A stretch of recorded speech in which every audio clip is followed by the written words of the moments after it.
देश की बहस में आपका एक बार फिर स्वागत है। किसान आंदोलन अब जंतर मंतर पहुंच चुका है। सरकार अपने पॉइंट ऑफ व्यू पे अड़ी हुई है और किसान अपने पॉइंट ऑफ व्यू से। ऐसे में कैसे निकलेगा आंदोलन का रास्ता?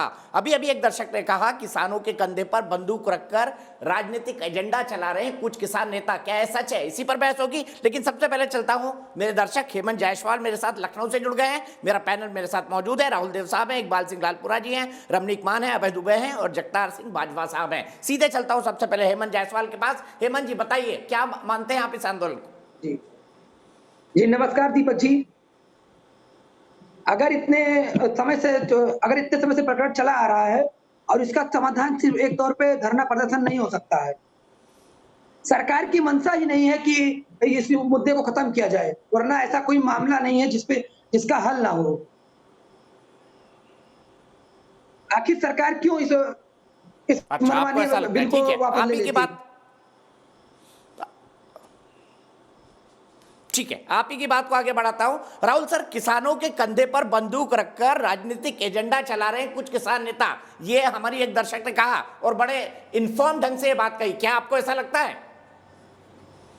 नहीं, मैं ऐसा नहीं कहूँगा। इस तरह की कोई सपाट बयानी, उससे कोई फायदा नहीं होता। ये ठीक है कि पिछली बार जो आंदोलन हुआ उसमें कई तरह के तत्व शामिल थे और ये बात सच के निकल के आए कि कुछ खालिस्तान समर्थक तत्व भी शामिल थे, कुछ विदेशी ताकतों के भी उसके पीछे होने की बातें आई थी और मुझे लगता है कि वो सही थी। लेकिन सारे के सारे किसान इसी तरह के थे और हैं, ये मैं नहीं मानता, बिल्कुल नहीं मान सकता। तो हमें इन दोनों को अलग-अलग करना पड़ेगा और सरकार को भी इतनी समझदारी दिखानी चाहिए कि वो सामान्य किसानों को, असली किसानों को और बाकी लोगों को अलग करें। एक बात जो शायद कहीं से बातचीत में भी निकल के आई, एक दर्शक ने कहा कि ये ज़रूर दिखता है कि सारे देश के किसानों के नाम पर हमारे जो किसान भाई यहाँ बैठे हैं, लगातार आंदोलन कर रहे हैं, उनमें ज़्यादा पंजाब, हरियाणा, पश्चिमी उत्तर प्रदेश के ही किसान दिख रहे हैं। तो देश के बाकी हिस्सों के किसानों की कितनी भागीदारी है, वो कितना सहमत हैं इन मांगों से, उनकी समस्याएं, उनकी चुनौतियां जो हैं, क्या वो इन किसानों की, इनके मांग पत्र में सब कुछ शामिल है? एक तो ये एक सवाल है और इसका मैं समझता हूँ कि एक समाधान परक उत्तर मिलना चाहिए। दूसरी बात ये कि जिद, मैं फिर दोहराऊंगा कि जिद दोनों पक्षों को छोड़नी पड़ेगी। ठीक बात है, ठीक है। यही सवाल बाजवा साहब से लेते हैं। बाजवा साहब, क्या पैन इंडिया आंदोलन है ये? क्या केरला का, तमिलनाडु का, मध्य प्रदेश का, उड़ीसा का, असम का, नॉर्थ ईस्ट का किसान भी शामिल दिखाई तो नहीं देता आंदोलन के अंदर? देखिए, आज ही जो 200 लोगों का जो डेलीगेशन गया उसमें आज कर्नाटका के भी लोग थे, महाराष्ट्र के भी लोग थे। लेकिन ये फ़र्क है कि यहाँ पर जो बॉर्डर्स पे बैठे हैं, बॉर्डर पे नज़दीक के लोग ही ज़्यादा दिखाई देंगे। दूर के लोग जो हैं वो सारे के सारे आंदोलन के साथ जुड़े हैं। आपने महापंचायतें देखी, कौन से राज्य बचा जिसमें महापंचायत नहीं हुई, जिसमें किसानों ने एकजुट होकर के इन कानूनों के खिलाफ एकजुटता नहीं दिखाई? मध्य प्रदेश में महापंचायतें हुई, राजस्थान में महापंचायतें हुई, कर्नाटका में हुई। तो ये आप कैसे कह सकते हो, बताइए? यहाँ असम के लोग यहाँ पर बैठे हैं, गाजीपुर बॉर्डर पे ही 6-7 प्रदेशों के लोग बैठे हैं। तो अब ये सारी चीज़ें जो हैं कहीं ना कहीं दूसरे लोगों को गुमराह करने के लिए एक प्रोपोगंडा जो है केंद्र सरकार का है, जबकि पूरे देश का किसान इस आंदोलन के साथ जुड़ा हुआ है। वो एक परिस्थितियाँ ऐसी हैं कि वो फिजिकली इस बॉर्डर पर दिखाई नहीं दे रहा है, लेकिन इमोशनली पूरे देश का किसान इस आंदोलन के साथ जुड़ा हुआ है और ये निश्चित है। मान साहब, क्या इमोशनली पूरे देश का किसान इस आंदोलन के साथ जुड़ा हुआ है? ये दावा कितना ठीक है? नहीं, बिल्कुल ही गलत है दावा। और मैं बता देता हूँ, ये किसान आंदोलन कम और चुनाव आंदोलन ज़्यादा है। अब आप देखते रहिए, जिस प्रकार ये बंगाल गए, ये कह रहे कि हाँ, बंगाल से एक बेटी आई, उसके साथ आपने क्या हशर किया, वो सारे देश को पता, पूरी दुनिया को पता है। और ये कहना कि इमोशनली सब जुड़े हुए, तो इमोशनली आप भी जुड़े हुए यार मान साहब, जब कोई कहता है कि इसके अंदर खालिस्तानी तत्व है, तो आप बड़ा उसको प्लीज मान साहब, बड़ी विनम्रता से एक बात, आप एक बार ये कह दीजिए ना, खालिस्तान मुर्दाबाद। एक बात सुन लो, आप कह दीजिए खालिस्तान मुर्दाबाद, कह दीजिए, कोई दिक्कत नहीं है। आप कह दीजिए ना खालिस्तान मुर्दाबाद। खालिस्तान मुर्दाबाद, खालिस्तान मुर्दाबाद, इस पर मत जाइए। खालिस्तान मुर्दाबाद। बहुत बढ़िया। अच्छा, ये सब हमारे किसान भाई है, इसमें कोई ऐसा वैसा एजेंडा नहीं। ठीक है मान साहब अभय दुबे जी कुछ कहना चाह रहे हैं। अभय दुबे जी बताइए मुझे क्या इमोशनली पूरे देश का किसान इस आंदोलन के साथ जुड़ा हुआ है, आपको क्या लगता है? देखिए दीपक जी, बिल्कुल मैं तो वैसे तय करके बैठा था कि आप मतलब एक्ट के एक एक प्रोविजन की बात करूंगा, चाहे वो farmers produce trade and commerce act का सेक्शन 2M में ट्रेड एरिया डिफाइन किया हो या सेक्शन 8 की बात, अब मैं वो नहीं करता। आपने बहुत प्रासंगिक प्रश्न पूछा।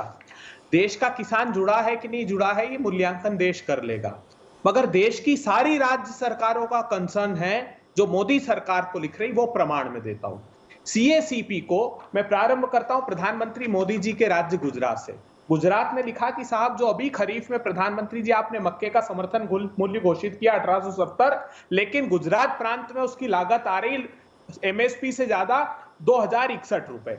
बंगाल लिख रहा है कि प्रधानमंत्री जी हमारी जो लागत है वो 1935 रुपए धान की आ रही है। कर्नाटक लिख रहा है कि 2888 आ रही है, मतलब समर्थन मूल्य से ज्यादा। ये तो छोड़ दीजिए, बिहार के एग्रीकल्चर सेक्रेटरी ने तो बाकायदा चिट्ठी लिखी, समर्थन मूल्य जो आप मक्के और धान का देते हैं वो 2526 और 2532 कीजिए, यहाँ का किसान बर्बाद हो जाएगा। क्यों मजबूर है ये लोग? क्योंकि इनपुट कॉस्ट बीते 7 साल में 20,000 रुपए हेक्टेयर बढ़ गई।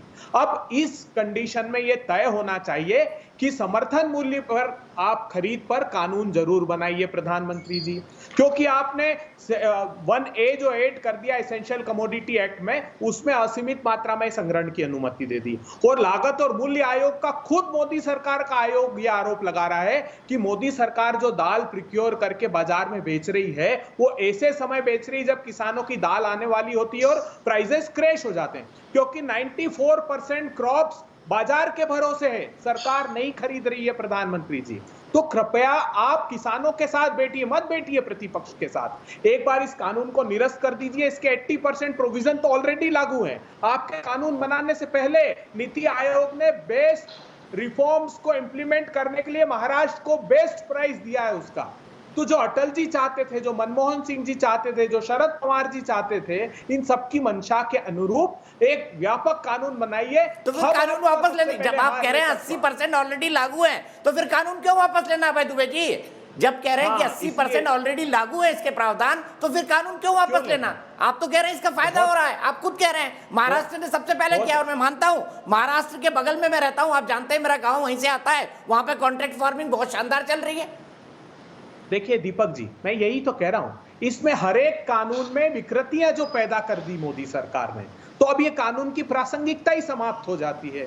आपने हर एक, जैसे CPC में आपने सेक्शन 1 जो है इस पहले कानून का, उसमें कह दिया कि आप सिविल प्रोसीजर कोड का सेक्शन 9 के तहत आप कोर्ट नहीं जा सकते। आपने कहा कि पहले जो SDM है वो समझौता बोर्ड को भेजेगा, वहां से फाइनल नहीं हुआ वो तो चेंज करने के लिए सरकार राजी है ना। उसके बाद जो भाई वो तो चेंज करने के लिए सरकार राजी है। तो साहब जो 18 संशोधन बता रहे हैं ना दीपक जी, उसके बाद तो कानून ही खत्म हो जाता है। ये सिर्फ अहंकार, ये ईगो पाल कर बैठी है सरकार। और सच मानिए, अब ये कहते हैं कि साहब इंटर स्टेट ट्रेड हमने अलाउ कर दिया। अरे 86% फार्मर्स की 5 एकड़ भी जमीन नहीं है। क्या ईगो पाल कर बैठी है? इकबाल सिंह जी बताइए, कंक्लूडिंग रिमार्क आपके बताइए, क्या सरकार ईगो पाल करके बैठी है जो अभय दुबे जी कह रहे हैं? और वो खुद मान रहे हैं कि 80% प्रोविजन तो लागू है ऑलरेडी। सरकार की कोई ईगो नहीं है, हम तो समाज के सेवक हैं। भाई साहब दुबे साहब विद्वान लगते हैं और ये बात वो कर रहे हैं जो इनको अच्छी लगती है।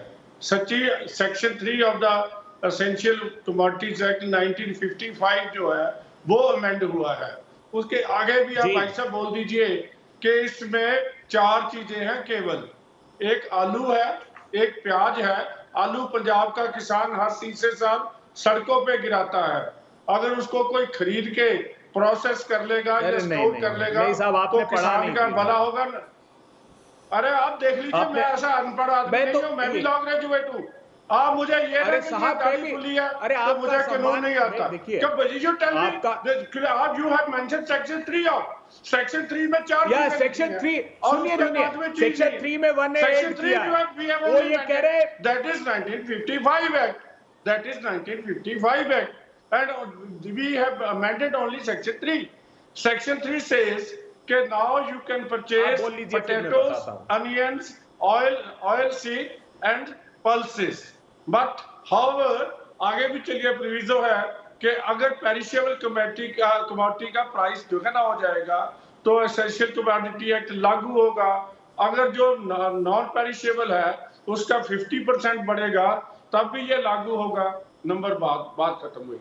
दूसरी बात ये है कि किसानों की ठीक है, जो मैं यहीं पर रुकूंगा, ऑप्शन है, आखिरी हमारे आखिरी देश की बात, बहस के दीपक दर्शकों, इकबाल सिंह जी, अफसोस भाई इकबाल सिंह जी, मेरे पास वक्त इतना ही है। आप दोनों ने अपना अपना पॉइंट ऑफ व्यू रखा, प्रोग्राम खत्म करने का वक्त आया है। अन्नदाता को किसान संसद के बजाय सरकार से बात करनी चाहिए। हाँ कहना है 94% लोगों का। और चलते चलते मैं कहना चाहूंगा कि हो सकता है कि कुछ राजनीतिक लोग आंदोलन के अंदर हो, लेकिन जो बैठे हैं वो हमारे अन्नदाता हैं, वो हमारे किसान हैं, और उसके बारे में न्यूज नेशन की राय बिल्कुल साफ है कि हमारे अन्नदाता हैं और सरकार को इनसे बातचीत करनी चाहिए और किसानों को भी अपनी जिद छोड़कर सरकार से बातचीत के लिए पहल करनी चाहिए। फिलहाल एक ब्रेक, लेकिन न्यूज नेशन एक ऐसा चैनल है जहां पर खबरों का सिलसिला कभी नहीं थमता।